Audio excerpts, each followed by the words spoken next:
Welcome to Constantly Calibrating. We are here. We are live. We are talking about things this week. This is episode 209. We've got a little load of stuff to go down the list for, so we'll jump straight into it. I am Brad, your host. With me tonight, I have Justin and Josh. How's it going, guys? I'm doing all right. How about you, Justin? I'm all right as well. Right as rain.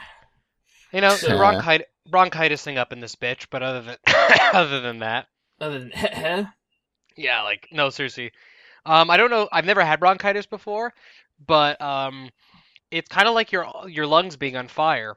And it's in a way that you could not cough all day and you look all fine, you all cheery, and everyone's like, "Oh, you must be feeling better," but inside, like your lungs are on fire. Mm-hmm. It sucks. It's phenomenal. So, we're going to go down a list. If we get to everything, it'll be great. We're looking at a little Phoenix Comic Con talk. We're looking at Mass Effect release date, some highlights from CES 2017, final set of rumors for the Switch before we get an actual release information this Thursday. Maybe talk a little bit about Archie? Arrow? The Riverdale thing, and then Arrow. I threw those both on there as a potential. And if we have time to piss and moan about it, we'll bitch about Landmark some more, because that's what we love to do. Yep. Anyways, let's jump into it. Josh, Phoenix Comic Con, what do you have to say about this big thing that's going on there? Okay, so there's a huge controversy. I'm going to try to touch base on this as quick as possible. I actually got interviewed by the Fox 10 News local until they decided, after dragging me down there in the middle of the night, to do a 20-minute interview, because it was about 20 minutes almost. Actually, might have been it's upwards of 10, downwards of 20. I don't quite remember now. They decided that because I wasn't a volunteer or a stakeholder in the company, my views no longer were worthy to put on the air. It's not even that big a deal. I just wish they had, mentioned that the 7 times I'd mentioned that before driving down. Anyways, so essentially there's a controversy right now that Phoenix Comic-Con is, in the short term, going to have their volunteers pay to be volunteers. There's a group called the Blue Ribbon Army that used to be the unofficial Phoenix Comic-Con group. They are, excuse me, they have a social club now. It started as a social club, a 501c charity back in September. If you anything at the $20 or up, they do $20, I believe $60, and then $100 memberships. You have a chance, not a guarantee, a chance to volunteer for Phoenix Comic-Con. In of itself, this isn't that... It's stupid to me, but from a business standpoint, I get it. The problem is, the original press release was extremely condescending and didn't explain this. And then when a few people, like a friend of our show, Annabelle Martinez, phenomenal artist, pointed out her issues with this, the response was Matt Solberg, the guy who owns Phoenix Comic-Con, banned her from the event, banned her, and then revoked her husband, who is Alan Amos, who's a great armorer in the cosplay world, revoked their booth for the event and refunded their check, and literally had it expedited, sent back to them, just to prove a point, and then encouraged people to shitpost her everywhere, and made up all these lies about her. And that's when myself and a bunch of others kind of like it went from, okay, this volunteer stuff's a little weird, to, oh, you guys are a bunch of cunts. And it's not gotten much better. They're still they're demanding an apology from her. She actually has proof. Like, they claim that she was fired and has been shitposting Phoenix Comic-Con and stuff like that for years, when that's the opposite. I only have continued going to Phoenix Comic-Con because Annabelle every year is like, just don't worry about it. Just go cover the event. So what if they're assholes and don't treat small media well? Just keep going. There's no negative to you being there, as if you're still enjoying being there with friends. And she's always been right. She's encouraged me to go continuously. Hell, she's banned from the event, and she's still posting positive things about why people shouldn't boycott it, despite the fact of how she's been treated. And it's like, and they're still going on, and it's just the most childish, absolute insanity and nonsense. And it's just this weird thing. And they finally, after about 4 days, put out a second press release that explained things fine. And that's the problem. I've complained about this in the past, that they have terrible marketing, that their marketing people don't know how to do stuff. And that's again the case with this, where they finally had someone really review and put out a second press release, and that press release is so much better. Their big issue with this event is they just don't fucking try. They're just like, we're Phoenix Comic Con. We're one of the fastest growing conventions in the United States. Ergo, our shit's hot. We can do whatever we want. And no matter what the controversy is, the show will do fine. There'll still be volunteers, all that stuff. It'll still be a half well-run show and a half poorly run show. But like, this was just a PR nightmare that could have been easily avoided with a frickin' person who was still studying marketing in school. As with, I guess with anything, communication is key, and if anybody drops the ball at any point, shit can get ugly fast. So. Exactamundo. But anyways, that's my rant. That's really most of what I had to say. I just wanted to get out my system because I haven't had a chance to write anything online because of all my computer issues. Indeed. So, I think that covers it. So next we're going to kind of move into CES. And at the top of CES, we're going to touch on one thing that's kind of big for us. We have a Mass Effect release date now. Which I forgot that was part of CES. I totally spaced that was part of it. It was actually revealed at the end of the trailer there. I've seen various titles of articles. Some people are happy with it. Some people think it looks not great. I think it looks fine. It looks like a nice marriage of old systems and new systems, and the UI from 1 just being updated and made to look more modern. To me, it looks like let's just get the date out there. It's March 21st, which Right. is the date myself and a few other people we've worked with all predicted. Because it's 3, 2, 1 blast off. It made sense for a date. That being said, as far as the systems go, to me it looks like a combination of Dragon Age Inquisition's like visual depth, I guess you could say, and a little bit of stylization with Mass Effect 3 multiplayer. Which is pretty much what they've said. We're using Frostbite engine, hence the look of Dragon Age Inquisition, and the combat is stylized after Mass Effect 3 multiplayer. You can only use 3 powers at any given time and stuff like that. It looks fine. I've watched the trailer, the tech trailer, a few times. I think the game looks perfectly fine. I think it's got some issues. My favorite thing was people bitching that it's no longer a cover-based shooter anymore based on that demo, and it's like, did you watch like the combat sections where Ryder is getting the shit kicked out of them? No, it's a cover-based thing that person was running around like an idiot. Like, that was what was happening. They were not playing smart because they wanted to show off the intense nature of the combat in the game, and they wanted to show off how you can change powers mostly on the fly, which doesn't go against the lore because there is in-universe reasons how this works. Let's just get that out there. So people need to really stop complaining about that they're making it more like people keep citing like Halo and Call of Duty and shit, which just doesn't make sense with how that's a thing. I would like to present a question to you concerning Mass Effect. What if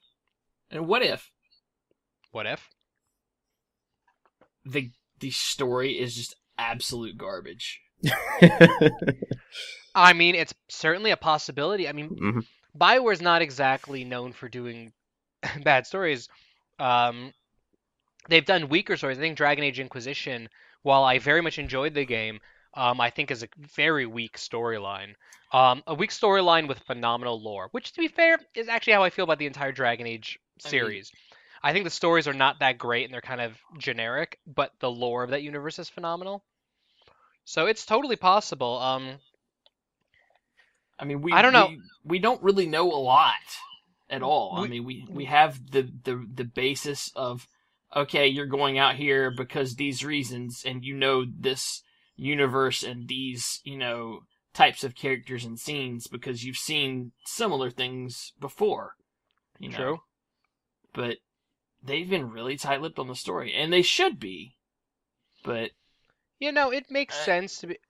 It makes sense to cover up about it.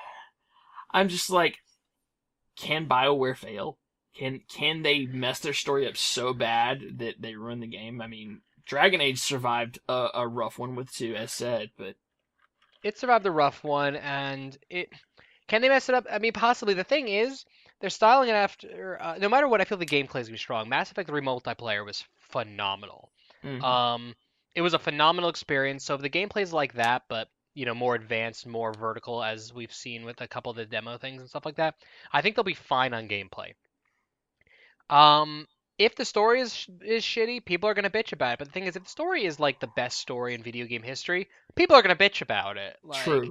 you're not gonna please everyone, as you This is shouldn't true. be able to. Um, I think they'll survive just fine if it's not some phenomenal start point.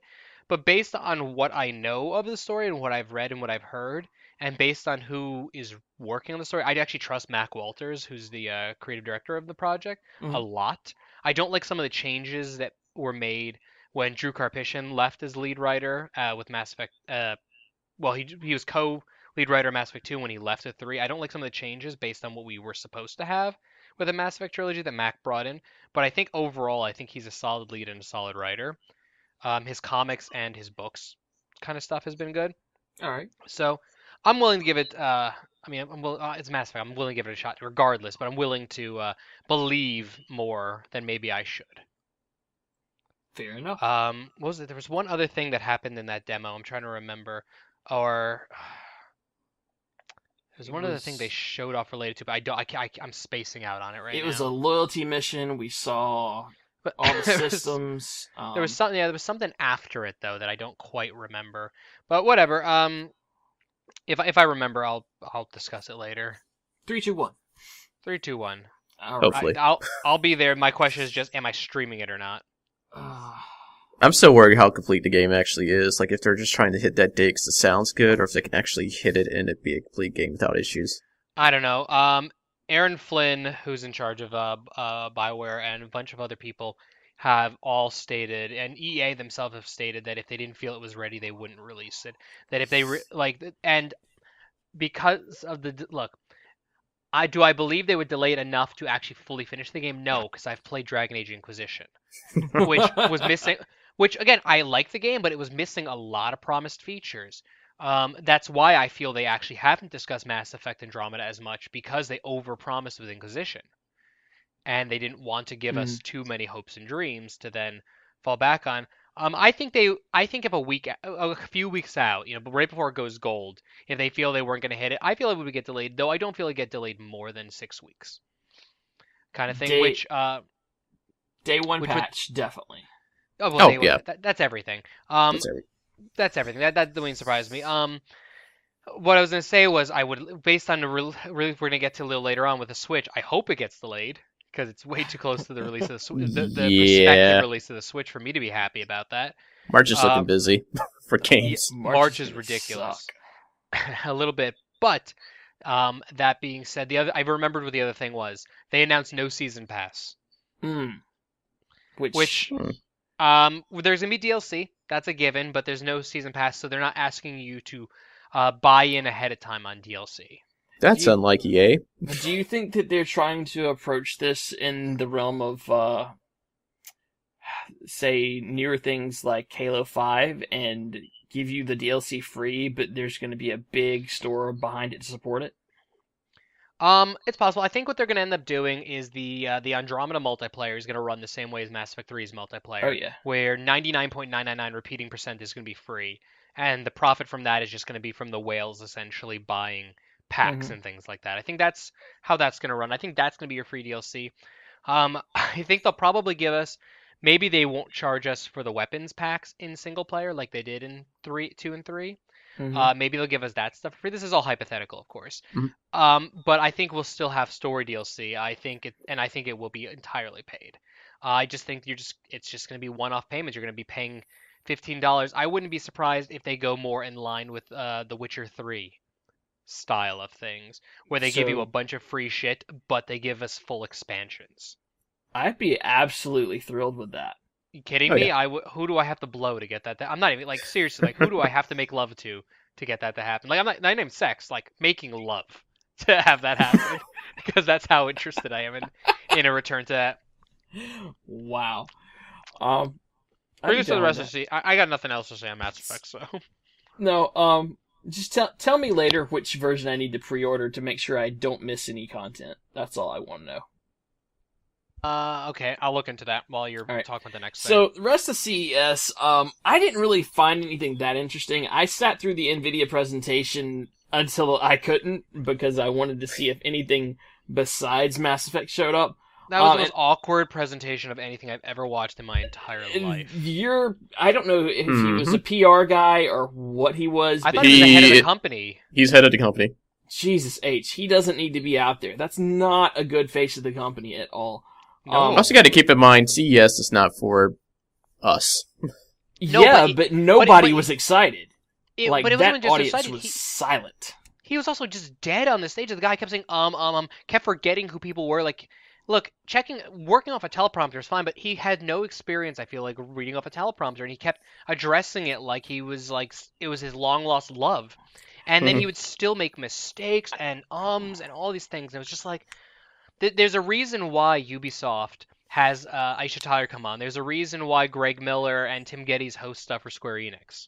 I feel like he sat in his dressing room right before and memorized like those 6 or 7 facts about Andromeda because it sounded so canned and so dry. This is an RPG. I mean, yeah, I didn't believe he actually knew anything about the game. It just felt so awful. And I feel like Aaron Flynn was just standing up there in the Mass Effect stuff, like, yes, it's a video game. Here, let me tell you about how video games work. So you hit these buttons on this thing called a controller, and it sends signal. Like I felt like we were at that level. Like, look, horrible state. Like the guy could have just been nervous, and I really don't mean to pick on him, but it was like it felt like somebody describing video games to an Alzheimer's patient. Or something like that, who kept forgetting things as they were being given the information, and it was painful. So and yeah, like Charnel and I we're like, oh God, why are we watching this? So yeah, the things that I noticed before I cut it off were NVIDIA feels and I'm coining this because I don't know what else to call it. NVIDIA feels very big brothery with all the stuff that they're making. They want to put like 8 to however many microphones they can fit in your house, they want to put it there. They want to put multiple cameras in your car with microphones and detect when you're not driving properly. This sounds like a freaking NSA agent's wet dream. Oh yeah.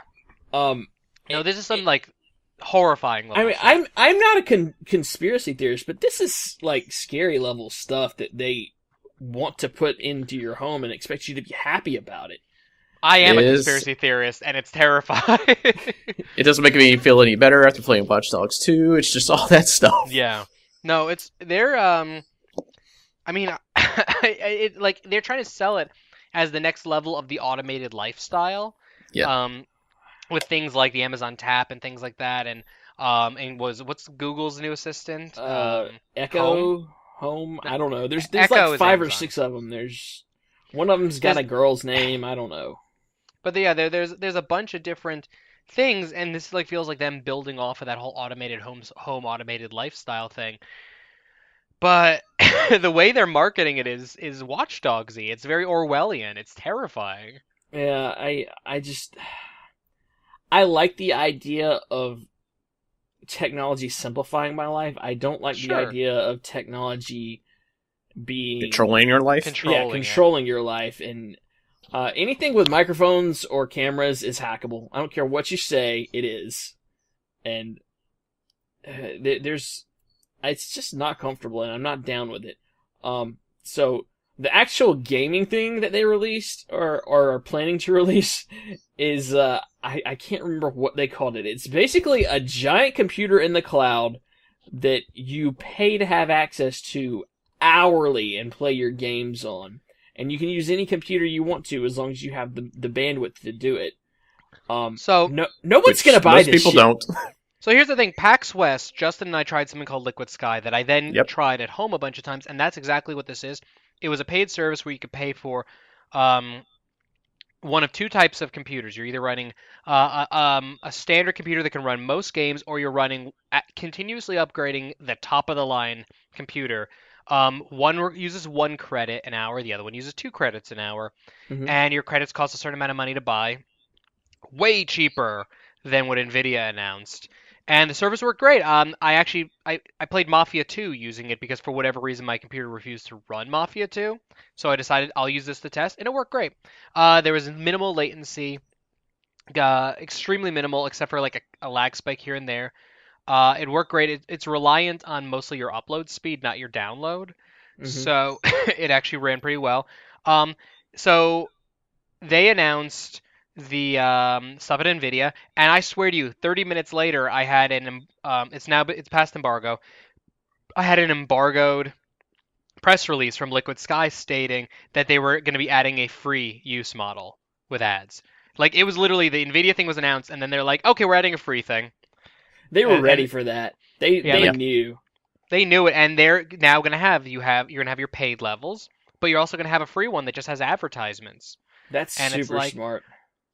okay, so you just essentially the idea for their product is that you can um, instead of investing money in buying a new computer every 1, 2, 3, 4, 5 years, however you're trying to keep Mhm. up with things, you just pay a monthly fee and you're actually ultimately paying less than you would pay. And also their stuff works on phones.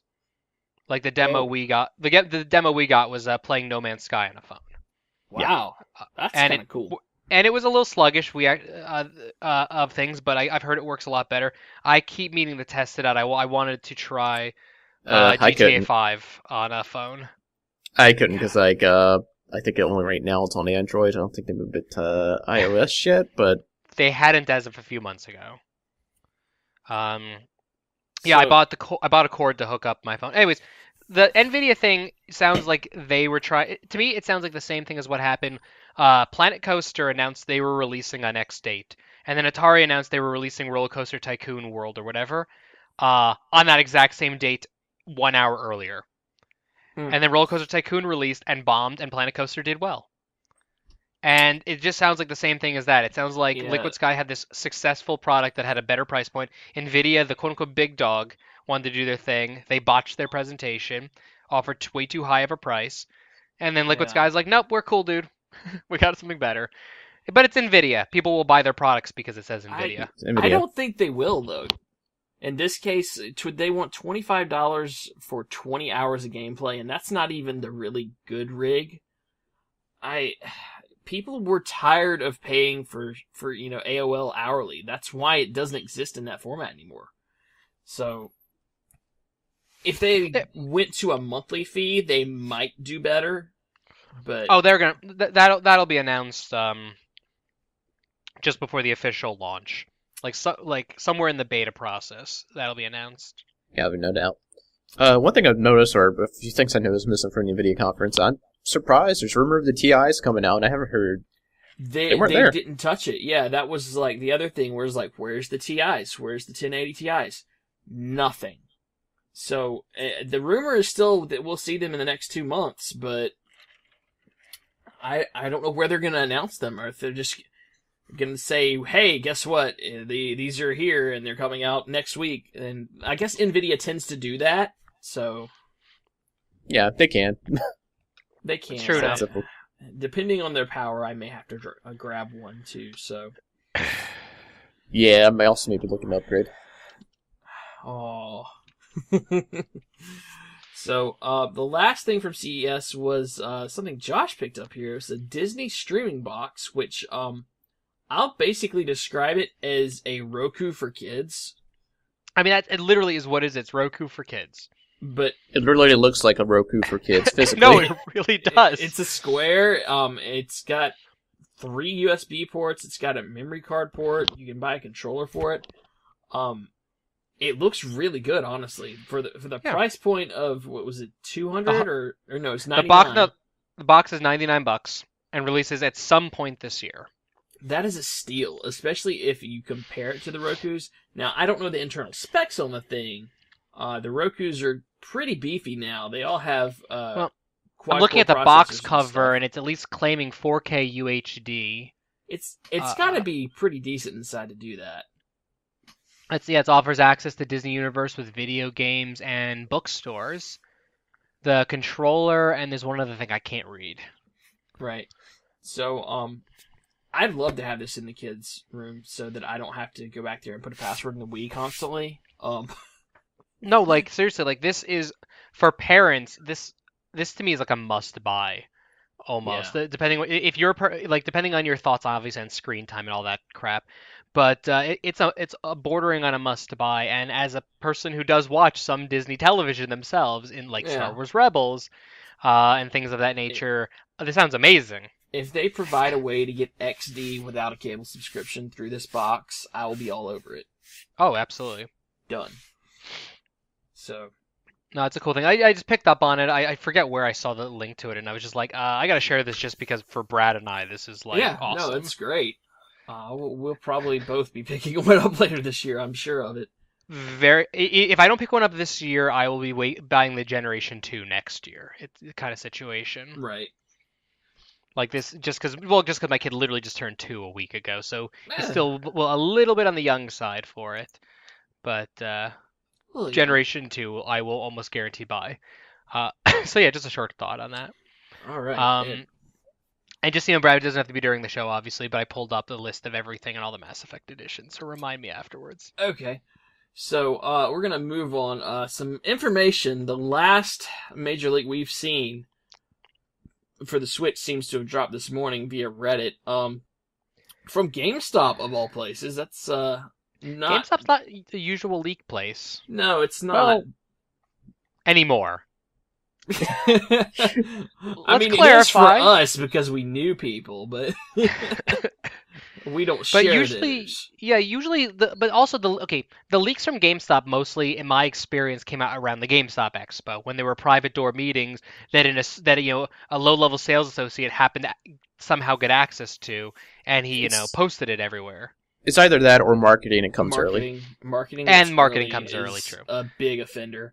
But basically what we found this morning is, I'm going to run down the list real quick. And to clarify, rumors. Yeah, this is rumors. It's probably all true, but it's rumors.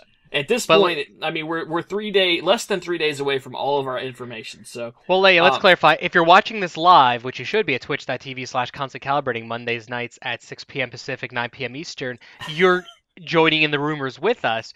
But if you're watching the recorded thing or listening to the recorded aspect, you might Friday be playing or Switch. Whenever this goes out, then you might be A, playing the Switch, or B, it's not going to release until after all this information has officially come out. So this could all be wrong as hell.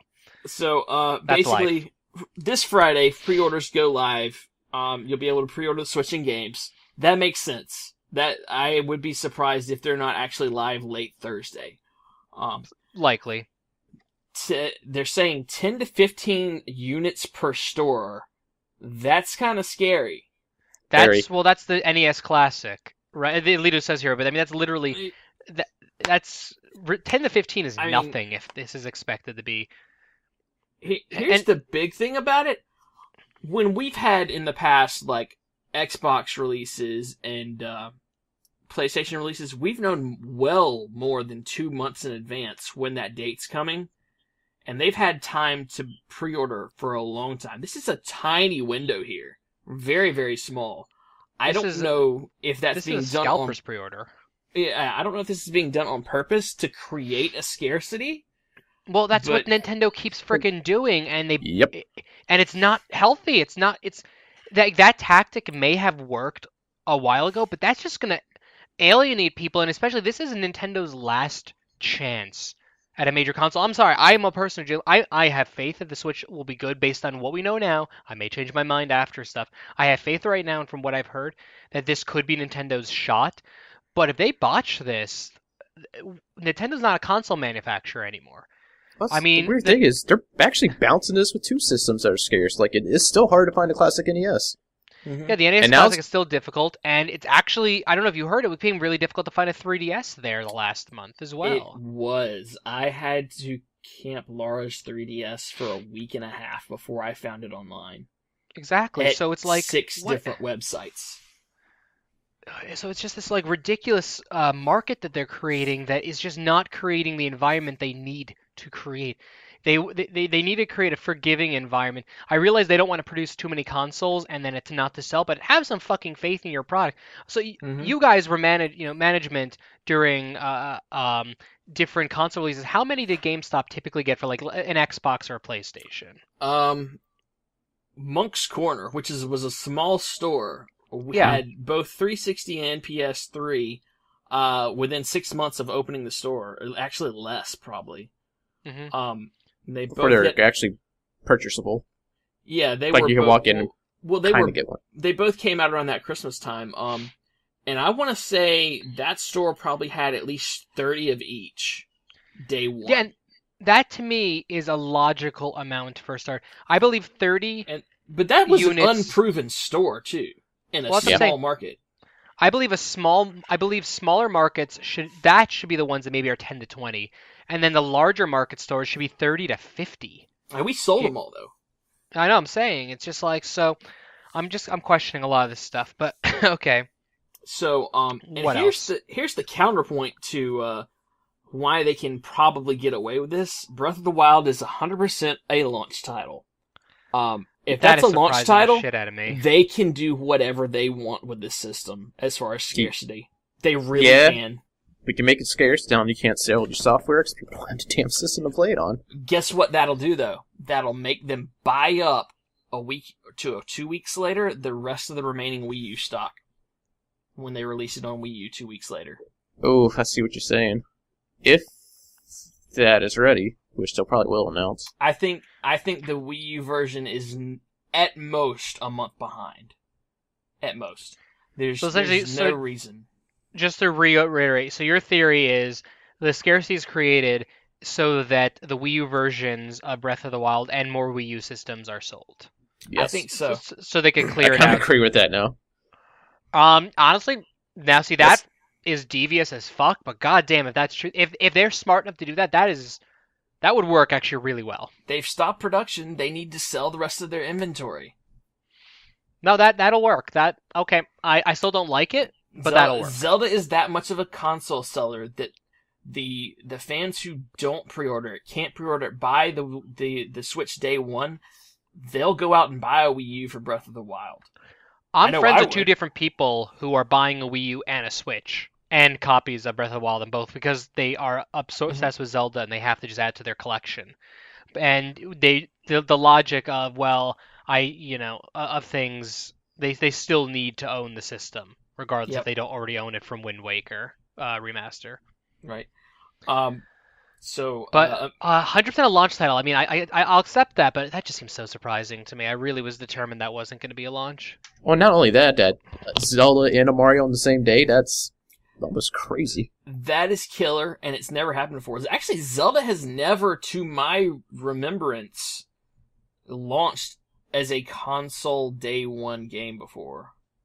I can't think of one that it's have. Maybe 3DS and Ocarina of Time Remastered, if you count that, but it's not a new game though, and they've never done it for a home console. I don't count that. It's a remastered game on a portable. We're looking at a brand new absolute system seller, like promises to change the franchise game here, and then a Mario game the same day. That's what people have sworn for years that's what they need to get ahead. And if they actually have it, God help us.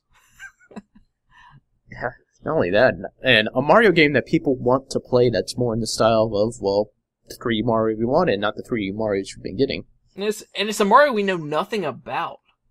Except for we could be playing a brand new Mario that we've never seen, really, in 2 months. That's a crazy thought. So, God, I don't like it. I'm gonna be fighting for it. Problem is, I don't know how I'm gonna fight for it with my job. I'm gonna have to take a day off just to get a Switch pre-ordered. I'm hoping that Best Buy will be good to me. I really don't want to go back to GameStop to do this. If I have to, I will, but I don't want to.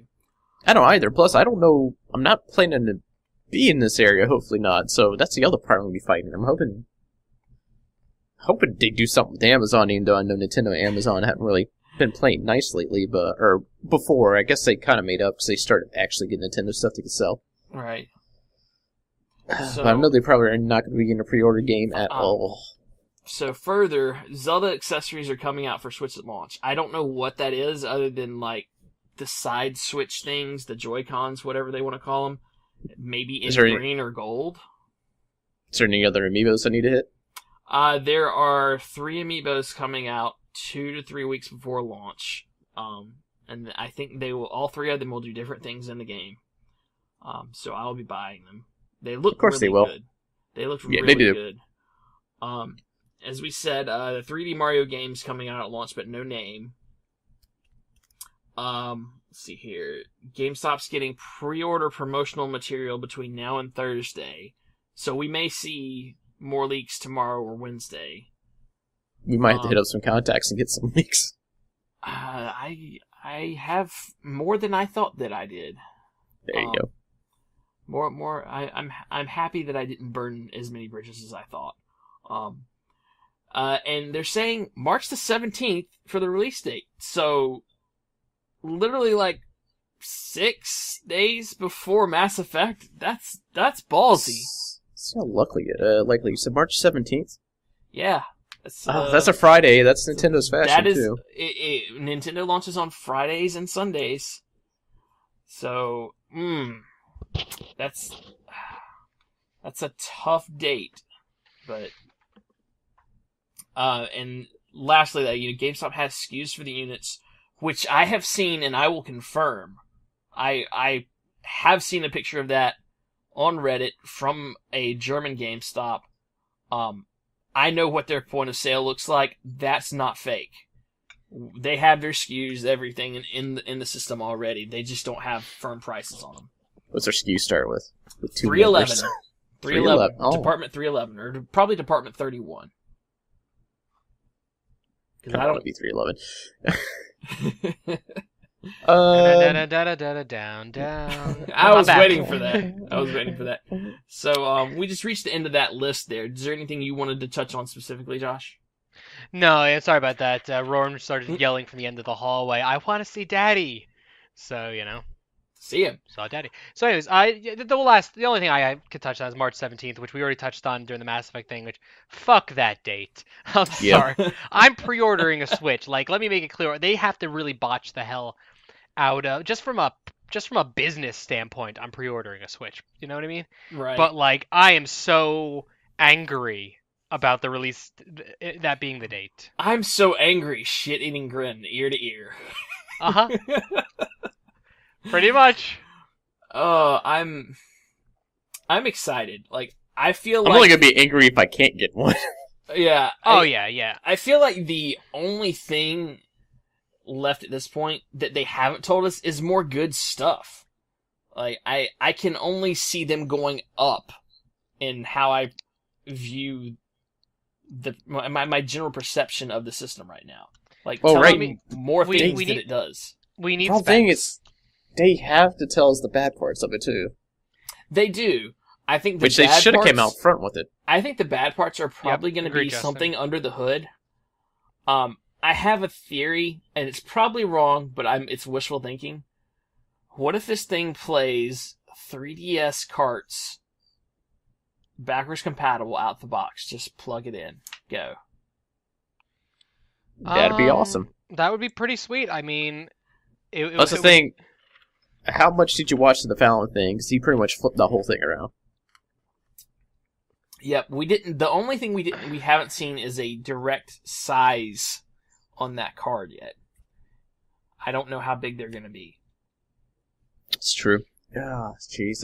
I know the biggest thing we're also worried about is battery life, but the way they can counter a bad battery life if it's a quick charge time, and also hopefully that charge cable will work off a USB. So let's say if you're on a plane that has a USB port.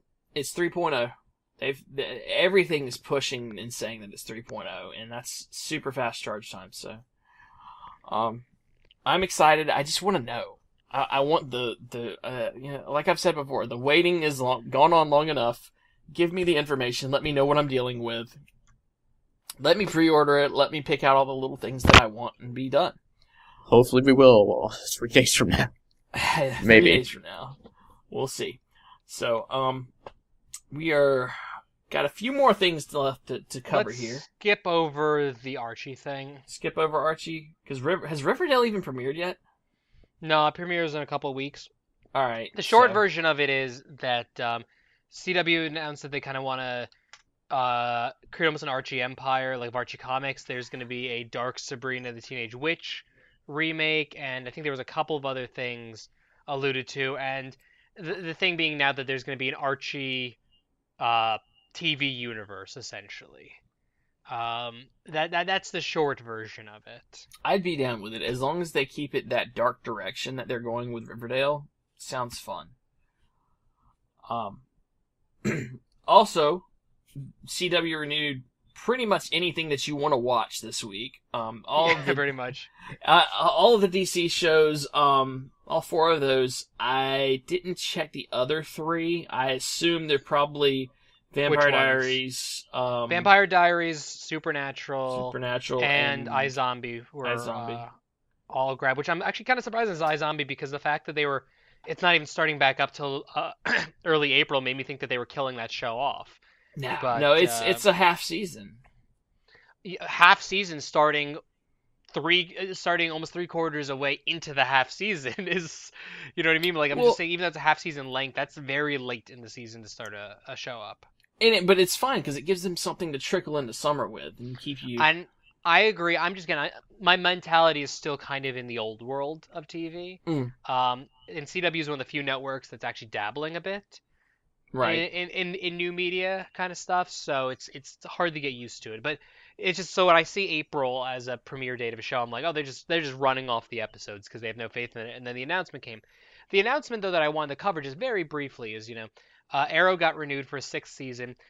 As recent as like a month and a half, 2 months ago, Stephen Amell was like doing press stuff where he was like accepting that season 5 was going to be the last season, and talking about how that was his expectation a little bit.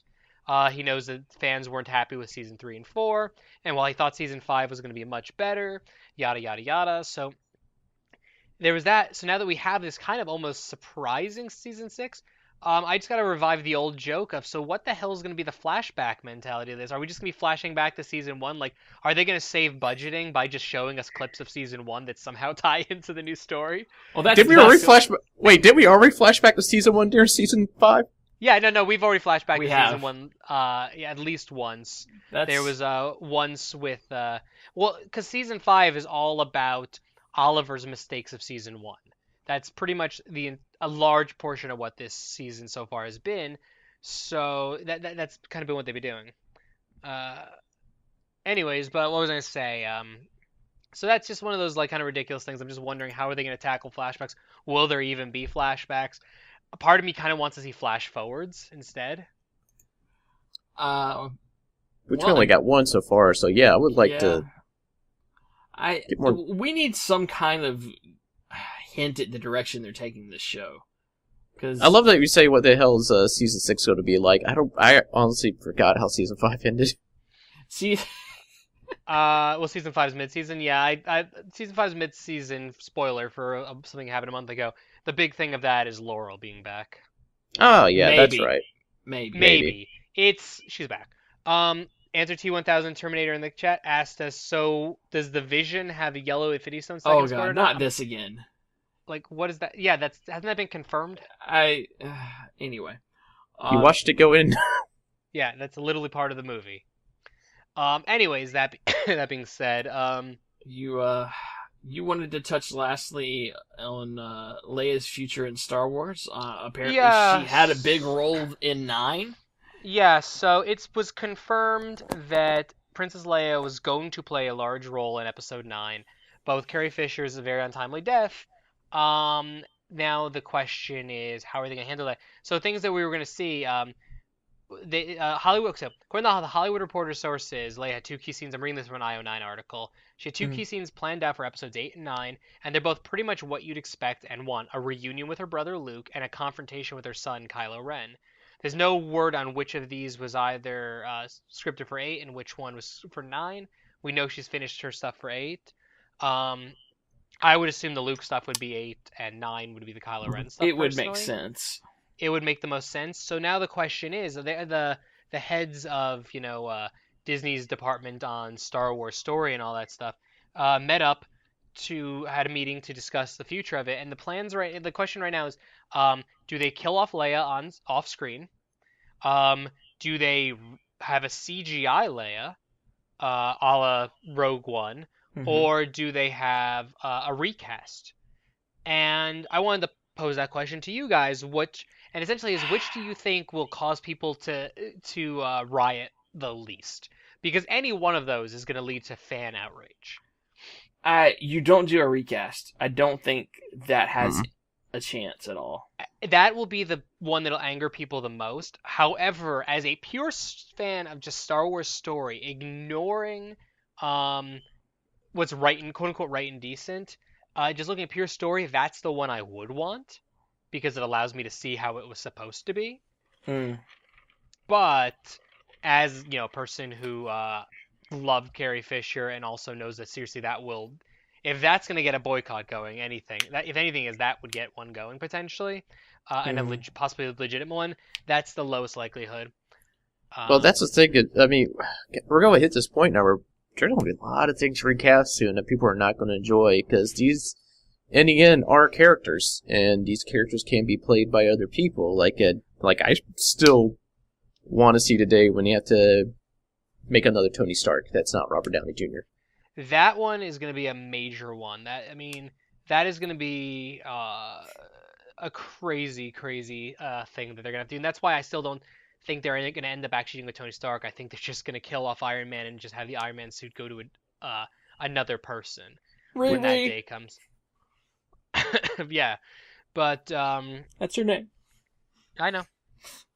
What was I going to say? No, it's going to be something along those lines is what we're going to see happen. But as far as Leia goes, we're getting a recast essentially of Han Solo for the Han Solo movie, but again, that's young Han Solo. This is proper aged General Leia. You know what I mean? I think the two safest bets here, to me, are you kill off the character in a book in between 8 and 9, or Rebels. You run the CG again and find a voice actress to copy her perfectly. Which I could... The only reason why I could see that doing that is all the press that came out saying, oh, she actually liked the thing that happened in Rogue One. Yeah, she did. Yeah, they apparently, yes. That is what we've heard. Yeah, someone makes a comment in the comments. Someone wrote into the comment area of this IO9 article. What about just replacing her with another actor, or whatever? They did it with Dumbledore, but that was when Richard Hatch died. The difference being here, and the reason why this is different, is Dumbledore was iconic for books that at that point had only released 3 books, kind of situation. Dumbledore's more beard than face. Is a fair point. And you have to also remember that the Harry Potter movies also have been done now for many years, and there are people who still really pissed off about Michael Gambon replacing Richard Hatch. I have been in the middle of a rewatch of the movies since New Year's with a coworker, Sharon, a friend, who literally just sits and bitches about Michael Gambon throughout every single movie. And she's a huge fan of the movies. She never stops bitching when he's on screen. My conclusion after years of giving it thought, I think they both play Gandalf well. Or not Dumbledore? Dumbledore. Jesus H. Old wizards! I think they both did the part well. However, the switch is what makes it bothersome. Like, if either one of them had played it for all the time, it would have been fine. But the fact that it's a different person and slightly different mannerisms and personality and voice is what bothers you more than anything. And that's the thing is, let's say they go with the recast thing for Leia. Majority of people, I don't care how big or small of a Star Wars fan you are, you're going to be watching that movie for the first time and be like, It's not Carrie Fisher, and that's all that's going to be on your mind the entire film, no matter how good of the movie it is. And I think their safest bet is going to be a CGI with a reduced role. I can only think of one thing that this actually worked and people didn't bitch. That's because like they couldn't complete the movie unless they did it. Is The Crow with Brandon Lee? Pretty much, but that is yeah. But I mean, he was literally killed during the filming of the movie, and they had about I forget what it is. They had about 50 to 60% of the movie filmed. So essentially, anytime you just see his character from the back or silhouetted in some way, that you just cannot see his face whatsoever, that is a different person. And I think they could do that too. And that's the thing is I think they could do something with a voice double and have Leia do hologram messages and things like that, where it's staticky and things like that. I think or Leia just developed a fondness for her old bounty hunter uniform and wears it all the time now. she becomes Bosch. Oh my god, that'd be horrible. But no, I think a combination of a lot of off-camera work with a voice double mixed with limited CGI and a reduced role is what they could do for episode 9. Kind of situation, and honestly parallel it. Have her die the same way her movie mother died. Have her die of a broken heart. We've done telling that. Don't you not remember? You're breaking my heart, Eddie. That's what I'm saying. Parallel her movie mother, and well, technically her real mother in a horrible symmetry of life. Yeah. Damn. So anyway, that's my I thoughts. Now that we've run through that, I don't like the idea of killing off the character. No, they all joking aside, I'm just gonna go with reduced role, CGI combined with off-camera silhouetting. That's what I want. I'll be happy with that. If I had to choose that, that would work fine for me. Give us a little bit of what she's supposed to have going on in the movie, and then at some point release this, either like release a notebook that just has what your plan, what Lucasfilm Disney's plan was for her role. Just give us that book, I'll buy it. You know what I mean? Like I want to just see an alternate universe. It could either be literally notes on a page, or it can be a what if book. Either way, give us that at some point later once the smoke is settled on episode 9. And I think that'd be the best way. But we started the show with a bitching rant. Let's end the show with a bitching rant. No. Landmark's shutting down next month. Fuck you, Fuck Daybreak Games. I fear for the safety of EverQuest 1 and 2 over the next year. I think they will both be... EverQuest is a dead brand. Well, ever since Daybreak picked it up, it was done. Yep. So I think EQ 1 and 2 will both close probably 2019 at the latest. The really crappy thing about Landmark shutting down is they are not releasing any source code. And they've said that they are not going to allow anyone to run private servers of the game. Yada, yada, yada. There's just so much clusterfuckery with this, and again, another case of just awful marketing, awful PR, and possibly awful human beings. I am going with the latter. What's the point of holding onto your source code if you're shutting down the game? Because the illusion that we're still going to do something with it. That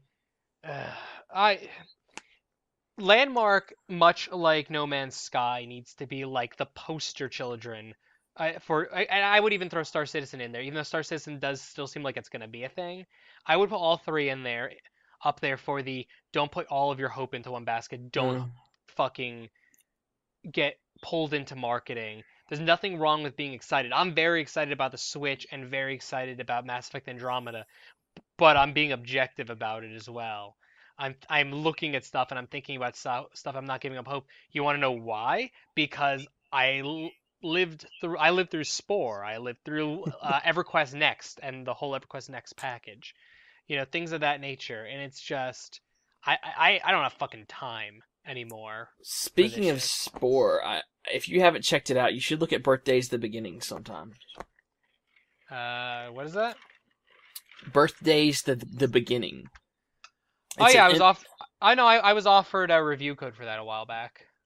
I think it would be up your alley. Yeah, I was. I think I think I'm still watching it because it doesn't come out until May 9th. Yeah, no, I've been keeping an eye on it very loosely. Cool.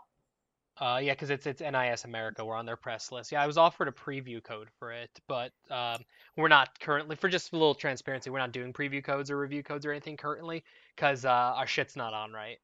Mhm. So until things get fixed, we're not doing review content. Indeed. All right. So I Burn enough have bridges. nothing else to touch on this week. My We're kid's crying a little bit out there, so we should probably tie some. I'm impressed. We actually got through everything on this list. So there's something else in there. Scalebound got canceled. Like, it's Scalebound official now. did get canceled. Scalebound got Thank canceled. you. So that I knew there was something I forgot to add on the so Scalebound from Microsoft and Platinum Games, right?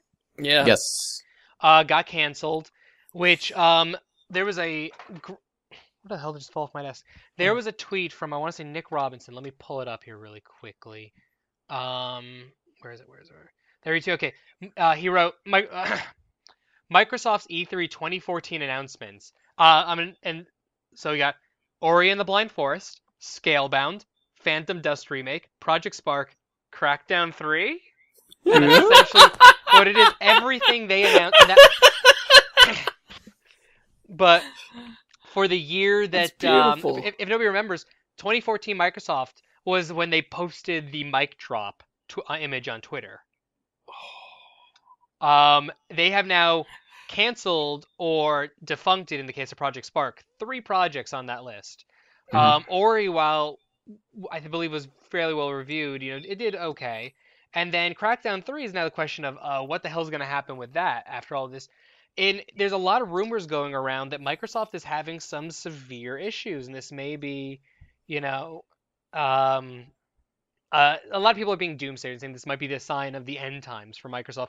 And this is coming from like fanboys, or people who are self-proposed fanboys of Microsoft, like Shinobi, a major insider in the gaming world, are making comments like they're actually really worried.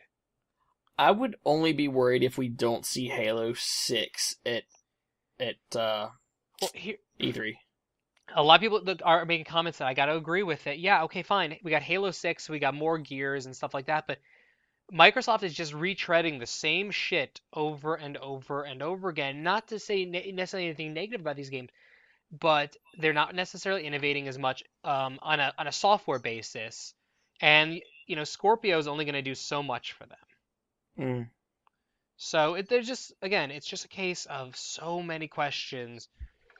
And now also the question that they're not discussing is now is Platinum Games still going to be developing this in some way, shape, or form themselves? Like, who owns the project? Who owns? That's what I'm actually worried about for Platinum Games now, because they put a lot of work in this, and now it's just not happening. I saw on the Switch Reddit that was going through, somebody asked, is it possible for Nintendo to save Scalebound? I don't think the hardware can handle it, but could they scale it down? Could you scale down the Scalebound? Yes, I see. I think that would be, honestly, a good way for them to go. I think Scalebound, honestly, feels more like a Nintendo-style game. It did. Sony's crazy enough to scoop it up, though. But yeah, that all depends who actually owns Scalebound. Yeah. So, good, nice bring up there at the end. I completely forgot about it. I'm glad you... I meant to add it to the list, but I spaced on it. I didn't want to add it until it's confirmed, but it's actually confirmed, so... Oh, finally. Yeah. He posted about it, and then there was like 6 stories all over my feed the next minute later. So, pretty much... I'm ready to get on out of here, unless my kid's walking in here and saying bedtime, daddy. So... Bedtime, daddy. All right. Hi, buddy. So yeah, if you want to tie us up. Yeah. So thank you all again for joining us, be it live or the recording later in the week. We are here again every Monday night at 9 Eastern, 6 Pacific. Flubbed there for a second. You can check us out there. It's twitch.tv/constantly calibrating. You can find us on Twitter at ConCal Pod. We are on Facebook. Just look up Constantly Calibrating. And of course, we have our website, constantlycalibrating.com. Feel free to look up any of our individual Twitter handles. I am at OG Zenos. Josh is at Bear Punch, and Justin is at the Aging Gamer. And there's iReaper at the 20, Hey! Holy 20 crap! minutes after the end. Bravo, iReaper, bravo. Right on time for you. Jeez. Perfect. Heart. 9 Eastern. Lastly, you can find us at all of our archive videos of things we've done, shenanigans, chicanery in the past, youtube.com/ConCalPod. I'm excited for this week. I'm ready. I want to go, like, magically teleport to Thursday and find out what the hell's going on with Switch. Pretty much. I want to magically teleport to a place that I can, get in first line in pre-orders. Yeah, I don't want to have to do what I did for the Wii and actually wait at a Walmart. Ooh. I didn't want a Wii. I didn't want a Wii until I walked. My wife and I went to see Casino Royale and realized, wow, there's nobody online there. Okay, I guess I'll sleep in front of. I think I Best Buy. literally finished my shift at GameStop because we couldn't get them. And then I walked to the Walmart across the street. I remember that. Because Yeah, actually, I did pre-order one because I had pre-ordered it before. How did I do that? I went to. All I know is I went to a Walmart. I had trying to watch my spot for an hour while I went to a Walmart and bought camping chairs. Yo, I remember it was about the riot at that Walmart too, because they put everybody in lawn and garden, and they're like, "What are y'all doing here? You have to go to layaway." So you saw everybody some people try to start picking up the pace, and the whole line looks like cut. And then I got the very last one that night. Everybody else got rain checks after me. I remember. All right, well that night. That being said, thank you everyone for joining us. It's been a good week, guys, and we'll see you next time. We bid you good sign off. Bye.